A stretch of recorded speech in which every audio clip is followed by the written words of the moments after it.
बिस्मिल्लाहिर्रहमानिर्रहीम। मैं professor Chand Shahzad, the department of Pakistan studies the Concept Academy. बेटा, हम लोगों ने पिछले लेक्चर्स में डिस्कस किया था आइडियोलॉजिकल बेसिस ऑफ पाकिस्तान। वो यकीनन आपने पढ़ा होगा, देखा भी होगा। उसमें उम्मीद यही है कि आप लोगों को बहुत सारे ऐसे पॉइंट्स हैं जो क्लियर हो चुके होंगे कि आया जो आइडियोलॉजिकल बेसिस ऑफ पाकिस्तान है वो क्या है,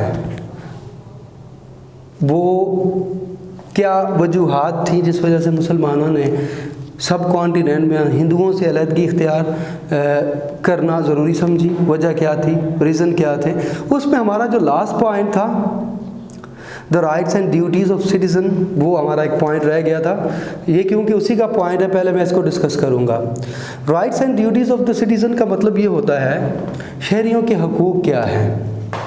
इसमें बहुत से इरशादात हैं। कायद-ए-आज़म रहमतुल्लाह अलैह ने जब पहली दस्तूर साज असम्बली से ख़िताब किया था 11 अगस्त 1947 में, 11 अगस्त 1947 में जब उन्होंने फर्स्ट कॉन्स्टिट्यूशनल असम्बली से ख़िताब किया, एड्रेस किया उनको, तो बहुत वाज़ेह अल्फाज में कहा। सबसे पहले उससे शुरू करते हैं। उन्होंने ये कहा था कि मुझे मालूम नहीं कि पाकिस्तान का आइन कैसा होगा, क्योंकि पाकिस्तान का आइन अभी बनना है, लेकिन मुझे इस बात का अंदाज़ा है कि पाकिस्तान का जो भी आइन बनेगा वो इस्लाम के सुनहरी उसूलों के बिल्कुल उसूलों पर ही मबनी होगा। यानी कि इस्लामिक पॉइंट ऑफ व्यू से इस्लामिक जितने भी प्रिंसिपल्स हैं they are included in the constitution of Pakistan. यानी कि कोई भी ऐसा पॉइंट नहीं होगा जो इस्लामी उसूलों के मुतरादिफ हो, उसकी नफ़ी करता हो। अब एक जगह पर उन्होंने ये भी कहा कि you are free to go to the temples, आप आज़ाद हैं, आप मंदिरों में जाएं। गो टू द मॉस्क, मस्जिदों में जाएं। आप आज़ाद हैं मंदिरों में जाने के लिए, मस्जिदों में जाने के लिए। मुमलिकत पाकिस्तान को इस बात से कोई गर्ज नहीं है कि आपका अकीदा या मज़हब क्या है। और हमने जिस सफ़र का आगाज़ किया है वो इस्लामिक पॉइंट ऑफ व्यू की पर मबनी है, यानी कि उसका बैकग्राउंड इस्लामिक है। और इस्लाम जो है जितनी भी माइनॉरिटीज़ हैं उनको उनके हकूक़ देता है। तो इस rights and duties of citizen का जो लास्ट पैराग्राफ होगा जो मैं पढ़ रहा हूँ, sense to provide security to the minorities was also included in the background of the demand for Pakistan. Pakistan की जो डिमांड किया गया, Quaid-e-Azam said very clearly that the right of the minority, minority कहते हैं अक़लियत को, minority किसे कहते हैं, अक़लियत को। माइनॉरिटीज़ अक़लियत, जो अक़लियत है, और अक़लियत का मतलब होता है कम तादाद। क्या मतलब होता है, कम तादाद। यानी कि दो अगर सोसाइटीज़ एक जगह पर रह रही हों और उनमें से जो जिसकी तादाद कम होती है वो माइनॉरिटी कहलाती है। क्या कहलाती है, माइनॉरिटीज़। और जो तादाद में ज़्यादा होते हैं वो मेजॉरिटी कहलाती है। ठीक है, तो मेजॉरिटी भी मैं लिख रहा हूँ, मेजॉरिटी का मतलब होता है अक्सरियत, और अक्सरियत का मतलब होता है तादाद, यानी कि ज़्यादा तादाद। आप यहाँ पर लिख सकते हैं अक्सरियत का मतलब होता है ज़्यादा तादाद, माइनॉरिटी का मतलब होता है अक़लियत, और अक़लियत का मतलब होता है कम तादाद।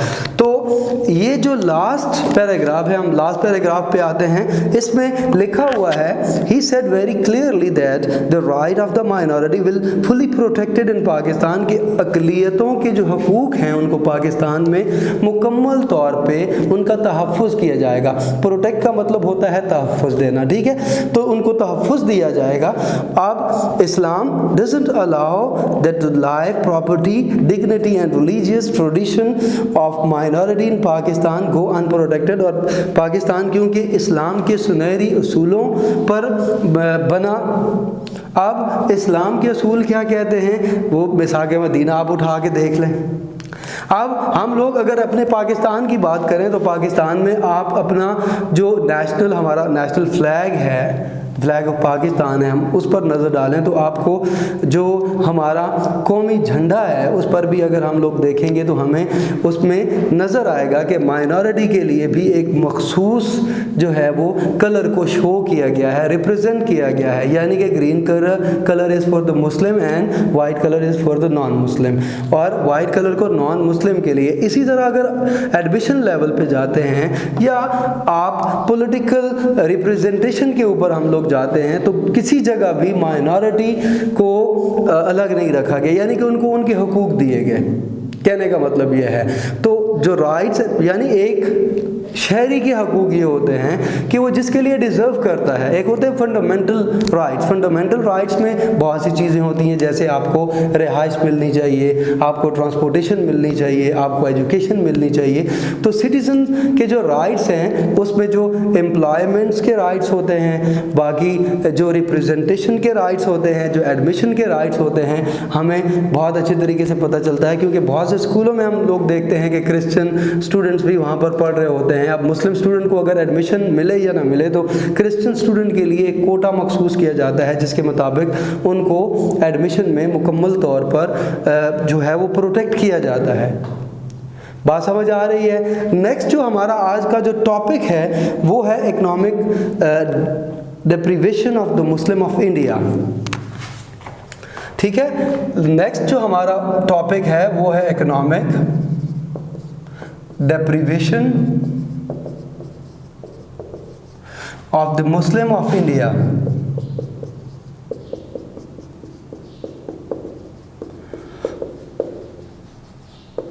अब बड़े सगीर के मुसलमानों की मुआशी बदहाली,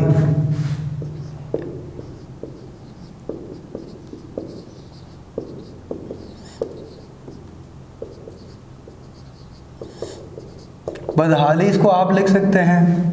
इसके लिए एक और मैं कह रहा हूँ लफ्ज़ आपने महरूमी भी आप लिख सकते हैं। ये दोनों डेप्रिवेशन के मतलब है, बदहाली भी लिख सकते हैं, महरूमी भी लिख सकते हैं। आप चूँकि हम लोगों ने पिछले लेक्चर्स में पढ़ा कि round about 850 years Muslims ruled over the सब कॉन्टिनेंट, मुसलमानों ने 8 से 850 साल सब कॉन्टिनेंट पर हुकूमत की। अब जब उनकी हुकूमत Bahadur Shah Zafar was the last Mughal king, वो आखिरी मुग़ल रूलर थे जो सब कॉन्टिनेंट पे, उसके बाद जो है वो ब्रिटिश दौर शुरू हो गया। तो उसमें ये था कि उसमें जो सबसे जो मेन कॉज था वो था वॉर ऑफ इंडिपेंडेंस। ठीक है, वॉर ऑफ इंडिपेंडेंस, इसमें आप लिखेंगे वॉर ऑफ इंडिपेंडेंस हुआ, हमें पॉइंट पता होने चाहिए। जंग आज़ादी, जंग आज़ादी हुई। अब जंग आज़ादी जब होती है तो उसमें मुस्लिम कॉन्सिक्वेंसेस को हम लोग डिस्कस करते हैं। जैसे मुस्लिम कॉन्सिक्वेंसेस में ये है कि ब्रिटिश गवर्नमेंट जो कि 1858 में, कब 1857 में वॉर ऑफ इंडिपेंडेंस हुआ, ठीक है 1857 में, और 1858 में जब British rule came over the subcontinent then they consider the Muslim were responsible for the war of independence. उनका ये ख्याल था कि मुसलमान जंग आज़ादी के ज़िम्मेदार हैं। इस पर सर सैयद अहमद ख़ान ने असबाब बगावत हिंद भी लिखा, जिस पर उन्होंने मुस्लिम ग्रीवेंसेस जो थे उनको या कॉन्सिक्वेंसेस को डिक्लेयर किया कि मुस्लिम जो है they were not responsible for the war of independence, बल्कि गवर्नमेंट पॉलिसीज़ और इसके साथ साथ जो चंद फ्यू मॉन्गर्स का लफ्ज़ इस्तेमाल किया गया, यानी कि चंद शरारती लोग जो है they were responsible for the war of independence, वो जंग आज़ादी का ज़िम्मेदार हैं। पूरे के पूरी मुस्लिम कौम या नेशन जो है ये वॉर ऑफ इंडिपेंडेंस का ज़िम्मेदार नहीं है। समझ आ गई है? तो इस पॉइंट को आप वॉर ऑफ इंडिपेंडेंस के साथ मुस्लिम कॉन्सिक्वेंसेस का भी नाम दे सकते हैं। मुस्लिम कॉन्सिक्वेंसेस, मुस्लिम कॉन्सिक्वेंसेस मुसलमानों के जो हालात थे, मुसलमानों के हालात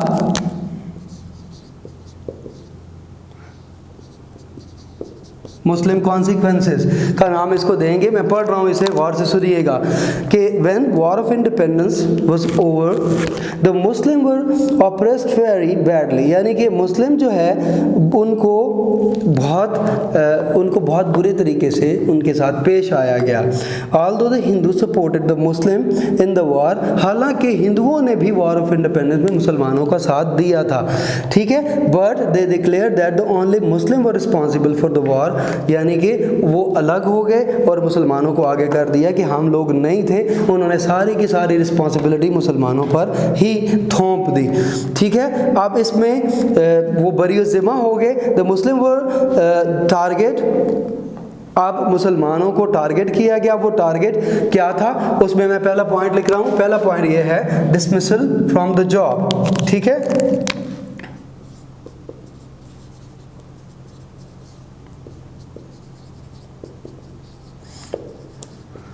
मुलाजमतों से निकाल दिया गया या टर्मिनेट कर दिया गया, और उसका एक बहुत बड़ी वजह ये भी थी, डिसमिसल का मतलब होता है मुलाजमतों से महरूम करना या मुलाजमतों से मुसलमानों को निकाल देना, उनको जो है वो मुलाजमतों से हटाकर उनको मुआशी बदहाली का सामना करवाना, ठीक है, मुलाजमतों से उनको दस्तबरदार कर देना। आप डिसमिसल में कोई भी लफ्ज़ जो है, डिसमिसल का मतलब आपको पता है कि क्या होता है। डिसमिसल का मतलब होता है निकाल देना या उनके जो सिविल राइट्स हैं वो वापस ले लेना जॉब्स। अब बुनियादी तौर पे हुआ क्या था, हुआ ये था कि मुसलमान वो जो इंटरमीडिएट पास थे उनको जॉब से निकाल दिया गया, और हिंदू जो मैट्रिक पास थे, मुसलमानों के लिए ये चीज़ बहुत ज़्यादा तकलीफ दे थी कि हिंदू हुआ गॉट द मैट्रिक एजुकेशन, जिन्होंने सिर्फ मैट्रिक की एजुकेशन हासिल की थी, उनको जॉब के ऊपर अपॉइंट कर दिया गया और मुसलमानों को उनकी जॉब से निकाल दिया गया, ठीक है।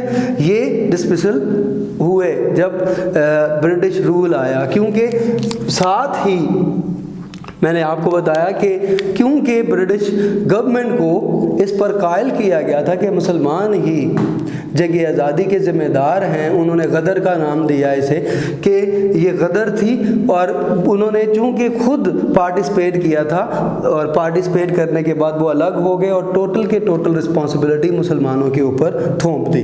दूसरा जो पॉइंट है वो है डिप्राइव्ड,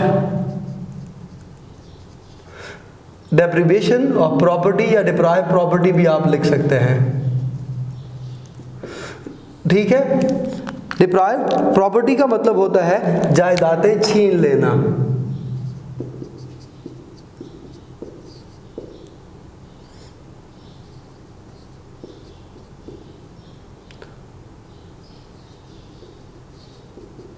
बेटा समझ आ गई है कि जब बरतानवी हुकूमत इक़्तिदार में आई तो उन्होंने सबसे पहले मुसलमानों को जॉब से निकाला। जॉब से निकालने के बाद मुस्लिम डिप्राइव ऑफ देयर प्रॉपर्टी, मुसलमान, डिप्राइव का मतलब होता है, मैंने आपको बताया, महरूम कर देना या छीन लेना, ठीक है। मुसलमानों की जायदादें छीन ली गई। And the Muslim were deprive of their properties were confiscate का मतलब होता है छीन लेना। पहले भी मैंने आपको बताया था, दोबारा लिख ले। डिप्राइव का मतलब होता है महरूमी और कॉन्फिस्केटेड का मतलब होता है छीन लेना।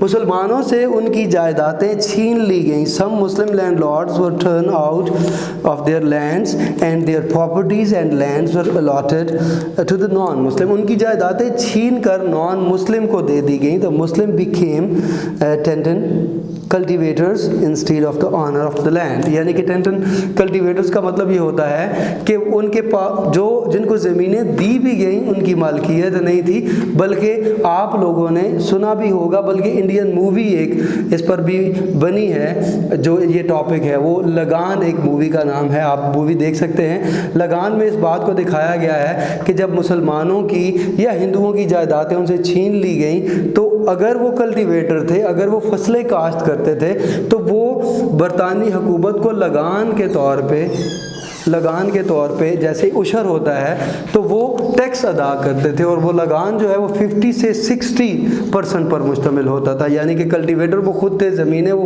उनकी अपनी थी, लेकिन इसके बावजूद भी उनको 50 से 60% कल्टीवेशन में बरतानवी हुकूमत को लगान के तौर पे वो फसल देनी पड़ती थी। तो बेटा इन पॉइंट्स में अगर आपको किसी चीज़ की समझ नहीं आई तो मुझे बता सकते हैं। इसके जो नेक्स्ट पॉइंट्स हैं वो हम लोग इंशाल्लाह अगले लेक्चर में डिस्कस करेंगे। अस्सलाम वालेकुम व रहमतुल्लाह।